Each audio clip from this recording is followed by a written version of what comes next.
कई लोग कहते हैं अगर भगवान तक पहुंचना है तो सब छोड़ दो। पर सोचिए, अगर भगवान ने हमें ये जिम्मेदारियां दी हैं तो क्या उन्हें छोड़ना ही ईश्वर की इच्छा है, या फिर उन जिम्मेदारियों को भक्ति की तरह निभाना ही असली तपस्या है। अर्जुन अब तक यही समझने की कोशिश कर रहा था कि क्या कर्म छोड़ना ज्यादा अच्छा है या कर्म करते हुए भगवान को याद रखना। और अब श्री कृष्ण अगले 5 श्लोकों में बताते हैं कि जो व्यक्ति भीतर से शांत है वो चाहे काम करे या ना करे वो मुक्त रहता है।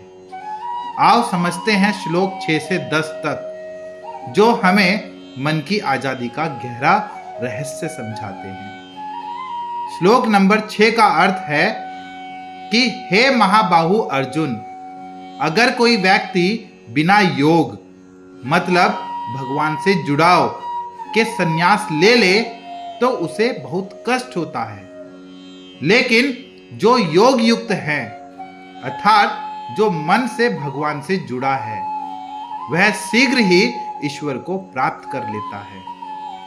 कई बार लोग सब कुछ छोड़कर सन्यासी बन जाते हैं, पर अंदर की अशांति फिर भी रहती है, क्योंकि बाहर का त्याग आसान है, अंदर का नहीं।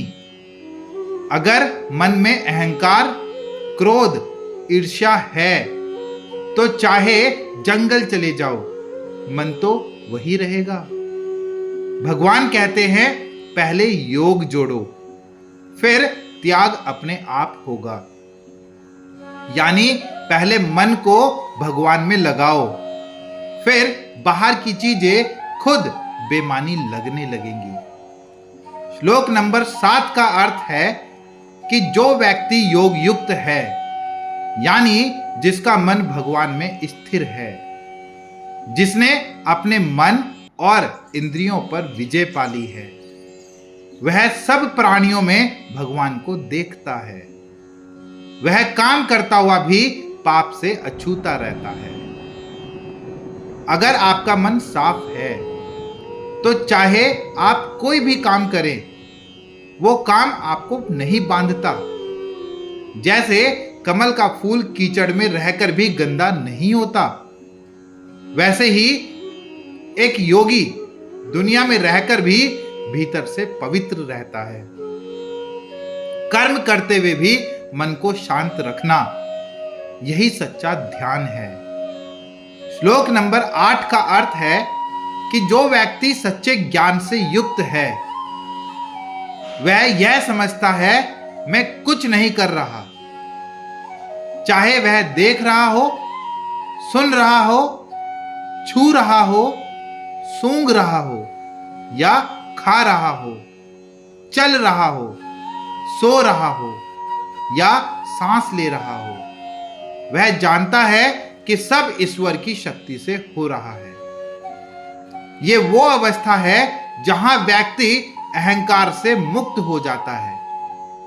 वो कहता है मैं नहीं, भगवान कर रहे हैं। जैसे एक नदी अपने आप नहीं बहती, उसके पीछे गुरुत्वाकर्षण की शक्ति है, वैसे ही हम भी ईश्वर की शक्ति से चलते हैं। जब यह समझ आ जाए कि मैं कुछ नहीं, सब वही करवा रहा है, तब जीवन में शांति ही शांति रह जाती है। श्लोक नंबर 9 का अर्थ है कि ऐसा ज्ञानी व्यक्ति ये मानता है कि मेरी इंद्रियां अपने विषयों में लगी हैं, मैं नहीं कर रहा, सिर्फ इंद्रियां अपना काम कर रही हैं। वह बोलता है, देता है, लेता है, आंखें खोलता बंद करता है, पर जानता है कि यह सब केवल शरीर के कर्म हैं, आत्मा के नहीं। यहां भगवान हमें डिटैचमेंट सिखाते हैं। हम हर काम में मैं को जोड़ लेते हैं। मैंने किया, मैं जीता, मैं हारा, और इसी मैं से दुख शुरू होता है। अगर हम समझ जाएं कि काम शरीर करता है, आत्मा नहीं, अहंकार मिट जाएगा और शांति का दरवाजा खुल जाएगा। श्लोक नंबर 10 का अर्थ है कि जो व्यक्ति अपने सारे कर्म भगवान को अर्पित कर देता है और फल की आसक्ति छोड़ देता है, वह पाप से उसी तरह अछूता रहता है जैसे कमल का पत्ता पानी से। यह गीता का सबसे सुंदर प्रतीक है। कमल का पत्ता पानी में रहता है, लेकिन पानी उस पर टिकता नहीं।